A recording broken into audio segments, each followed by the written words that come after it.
things that if you were to be a part of this, here are the things that we think you'll be able to get out of it. And this is right from the website, so you can see it, but I'll just name a few of them. A map of the civilizational cycle that we're in. There's a few maps that if you knew them from history, from astrology, from human design, that would support you in seeing a new way of looking at what's happening. And inside of that, then we stop wishing that it would go away or that it would go back to normal. And we would get alongside the kind of transformation that it's trying to bring through. You'll also receive a language for what you've been carrying and a way to work with it. And then this orientation for how you sit inside this new cycle. I'm going to go through these codes. There's old codes that are completing themselves. They basically built democracy, the global financial system. They built even the way that we make agreements with each other in work or in marriage. And those codes aren't going away. They're just not highlighted in the collective anymore. What's being highlighted is very sovereign, very personal, very much along the lines we've been talking about, as your personal self-expression is a contribution to the collective. And you get to find out what codes you have that are being lit up inside of this collective conversation. We also have some embodied practices for this winter season that we're in as we ready ourselves and allow germination in this fertile void.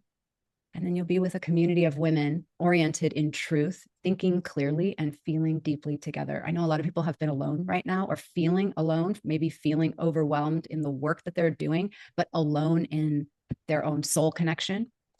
And then a gift of feminine cosmology that lands in your body and permission to stop performing wellness. I love that.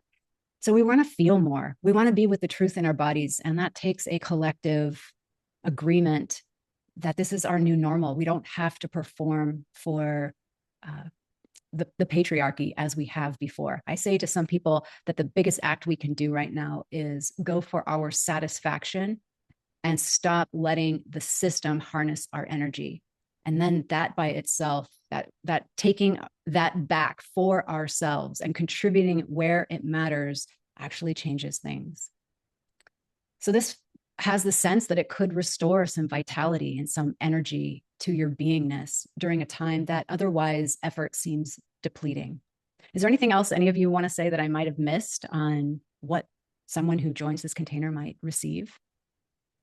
There's something that was swirling around for me that I just want to speak to. It's kind of the subtext of the conversation, but I want to say the words specifically that this whole program, is really underscored by the fact that we are moving towards relying on our own inner authority instead of external authority, because the patriarchy relies on a hierarchy. They rely on control and systems, and everything is outside of you, that you don't have the right, you don't have the ability, you don't have the station, you don't have the whatever. And so somebody has to do it for you. And so as we break all of that, this listening we've been talking about, and the perception and listening to the body, and all of those things are really about coming into our own inner authority, because when we can no longer trust what's happening outside of us, or when what's outside of us is breaking down, this is what we rely on. Absolutely.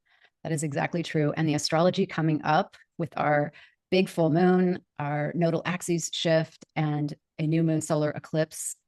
Just watch everything she just said amplified. So we're prepared. We're here. We want you with us if you are called to be here. So we'll put the link below. And thank you so much for joining us. We hope to see you inside.